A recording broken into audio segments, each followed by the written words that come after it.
ரொம்ப சீரியஸாக இருக்குங்க. ரொம்ப சீரியஸாக இருக்குது. என்டர்டைன்மெண்ட் பார்த்து போக முடியாது. ரொம்ப highly political subject, international politics அந்த மாதிரி எல்லாம் இருக்குது. நமக்கு தெரியாத நிறைய விஷயங்கள் எல்லாம் படத்தில் பேசிட்டே இருப்பாங்க. ஆப்பிரிக்கா அண்ட் சைனா அவங்க ரெண்டு பேரும் க்ளோஸ் ஃப்ரெண்ட்ஸு. அவங்க வேற கண்ட்ரிக்கு எகென்ஸ்டாக அவங்க ரெண்டு பேரும் பிளான் பண்ணுறாரு. அந்த மாதிரி விஷயங்கள் கொண்டு வர்றாரு. தென் லண்டனில் கதை நடக்குது, பாம்பேல கதை நடக்குது, கேரளாவில் கதை நடக்குது, பாகிஸ்தானில் கதை நடக்குது. ஸோ கதை இங்கே எல்லா இடத்துலையும் கதை நடந்துகிட்டே இருக்கும். அதனால என்ன கனெக்ஷன்ட்டு புரியாது. இப்போ டிஸ்க்ளைமரில் என்ன சொல்கிறாங்கன்னா, இதில் இதில் வர்ற எந்த கேரக்டரும் யாருக்கும் சம்மந்தம் இல்லை, இதில் வர்ற இன்சிடென்ட்ஸு, இதில் வர்ற கேரக்டர் ஏன்னோ அதுக்கு யாருக்கும் சம்மந்தம் இல்லை, இது பியூராக நாங்கள் இமேஜினேஷன் பண்ணி எழுதின கதை அப்படின்றாரு. பட் அப்படி இல்லை. கடைசியில் ரெஃபரன்ஸ் காட்டும் போது, டைட்டில்ஸ் காட்டும் போதும் நிறைய இன்சிடென்ட்ஸ் காட்டுறாரு. அப்போ நம்ம மோகன்லால் யாருன்னு புரியுதே கஷ்டமாக இருக்குது. அவர் எங்கேயோ லண்டனில் இருப்பாங்க, திடீர்னு ஹெலிகாப்டரில் வர்றாங்க, திடீர்னு பாகிஸ்தானுக்கு போகிறாங்க, திடீர்னு கேரளாவுக்கு வந்துடுறாரு. ஒரு வாட்டி வந்து மஞ்சு வாரியரே ஒரு காட்டில் காப்பாற்றுறாரு. எப்போ வந்தாங்கன்னு தெரியல. அவளை எல்லாம் துரத்துட்டு இருப்பாரு கொஞ்சம் ஆப்போசிட் பார்ட்டி எம்எல்ஏ ரவுடிஸ் எல்லாம். திடீர்னு வந்து காட்டில் வந்து நின்றுட்டாரு. எப்படி வந்தாங்க அதெல்லாம் காட்ட மாட்டாங்க.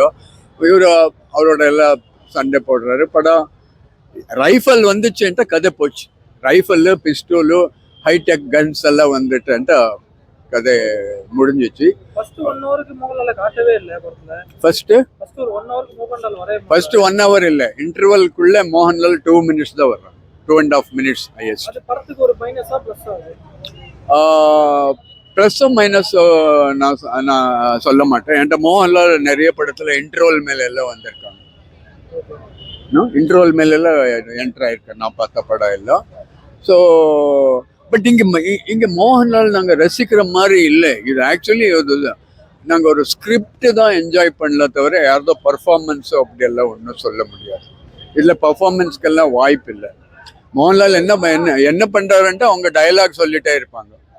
பட் கதைக்கு சம்மந்தப்பட்ட மாதிரி டைலாக் பேசிகிட்டு இருப்பாங்க. ஒரு 2 ஃபைட் பண்ணுறாரு. அதே தவிர இதில் எமோஷ்னலாக ஆக்ட் பண்ணுறதுக்கோ அதுக்கோ இதுக்கோ அந்த மாதிரி எந்த வாய்ப்பும் இல்லை. மஞ்சு வாரியர் கேரக்டர் நல்லா இருக்கு. ஒரு ஒரு சிஎம் ஆகணும்ன்ட்டு வர்றா. பிரதர் அவளுக்கு ஆப்போசிட்டாக இருப்பாங்க. இதெல்லாம் ஒரு சாதாரண மக்களுக்கு புரியாது. 100 வாட்டி பார்த்தாலும் புரியாது. எனக்கே ஒரு 25% தான் புரிஞ்சிச்சு.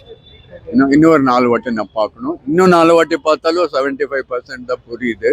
நிறைய இல்லை, சப்ஜெக்ட் நிறைய இருக்கு. எல்லாம் ஆப்பிரிக்கா கனெக்ட் பண்றாரு. அப்போ மோகன்லால் போயிட்டு ஒரு ஆப்பிரிக்கால செனகல்ல ஒருத்தனை ஷூட் பண்ணிட்டு வர்றாங்க. அதுக்கும் கதைக்கும் என்ன சம்பந்தம்னு தெரியல. கடைசியில் ஒருத்தர் சைனீஸ் படம் முடியும் போது ஒருத்தர் வந்து சொல்றான் அவன் யாரு நான் தெரிஞ்சுக்கணும்னு. அப்போ சைனா, ஆப்பிரிக்கா, லண்டன், அமெரிக்கா இவங்களெல்லாம் ஒரு குரூப்பு. எல்லா கண்ட்ரிக்கு எகென்ஸ்டா இவங்க சதி செய்துட்டு இருக்காங்க. இந்த மாதிரி விஷயங்கள் எல்லாம் சொல்லிட்டே இருப்பார். நமக்கு இதெல்லாம் தெரியாது. அவங்க சொல்றது உண்மையா இருக்கலாம், நமக்கு தெரியாது. ஏன்டா நமக்கு மேல் நோட்டத்துக்கு தானே நாங்கள் நியூஸ் பேப்பர்ல வருது அது இது பார்க்கறத தவிர இந்த மாதிரி விஷயங்கள் எல்லாம் தெரியாது.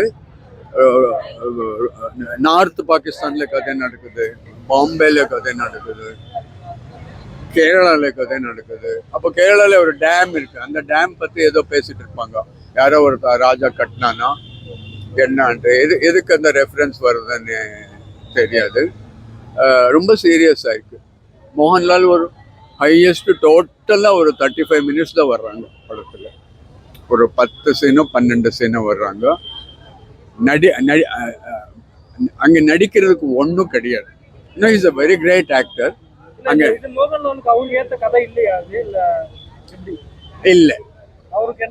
இல்லை, இல்லை, அவர் மோகன்லாலை யூஸ் பண்ணிருக்குது. அவர் பெரிய ஸ்டார்ன்னு யூஸ் பண்ணியிருக்காங்க. அவங்களுக்கு ஏற்ற டைலாக் சொல்லிட்டே இருப்பாங்க. டைலாக் எல்லாம் சொல்லிட்டே இருப்பாங்க. 2 ஃபைட் இருக்கு. கேஜிஎஃப் வந்த பிறகு கேஜிஎஃப் மாதிரியே எடுக்க ட்ரை பண்றாங்களா பெரிய பட்ஜெட்ல? நீங்க கேஜிஎஃப் சப்ஜெக்ட் ரொம்ப சாதாரணம். ஒரு சின்ன 5 வயசு குழந்தை சொல்லிடும், இது சொல்ல முடியாது. இது சொல்ல முடியாது அந்த அளவுக்கு. கேஜிஎஃப்ல ஒரு சின்ன பையன் அம்மாவுக்கு ப்ராமிஸ் பண்ணிருக்கான், அவன் அம்மா கூலியா இருக்கான் இல்லையா, கூலியா இருப்பான், நான் உனக்கு கோல்டு டெம்பர் உனக்கு ஷிப் அளவுக்கு கோல்டு எல்லாம் கொண்டு வர்றேன் அப்படி எல்லாம் ஏதோ சொல்லி அது கதை ரொம்ப சிம்பிள் லாங்க. இது கதை சிம்பிளா கிடையாது, நிறைய விஷயங்களை கொண்டு வந்திருக்காரு. அதுக்கப்புறம் டிஸ்க்ளைமர் எல்லாம் என்ன சொல்றாங்கன்ட்டா,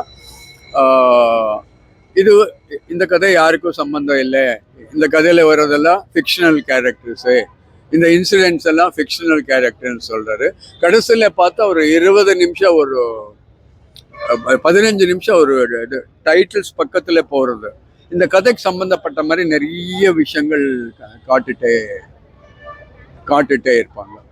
பெரிய பெரிய இன்டர்நேஷ்னல் கேங்ஸ், இப்போ நமக்கு தெரிஞ்ச மாதிரி நமக்கு கேஜிபி தெரியும், சிஐஏ தெரியும், இது இல்லாம நிறைய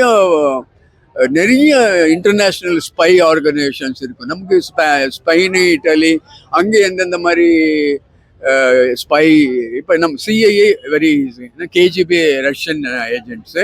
அப்போ மோகன்லால் ஒரு டபுள் ஏஜென்ட் மாதிரி கூட காட்டுறாரு. ஸோ ரொம்ப காம்ப்ளிகேட்டடாக இருக்குது. என்டர்டெயின்மெண்ட் நோ சான்ஸ், ரொம்ப சீரியஸ், சாதாரண மக்களுக்கு ஒன்றும் புரியாது. எனக்கு ரொம்ப லாங், என் கையில் சீசர்ஸ் கொடுத்தா அட்லீஸ்ட் ஒரு 45 மினிட்ஸ் தூக்குறேன், ஒன்றும் ஆகாது. Okay, thank you.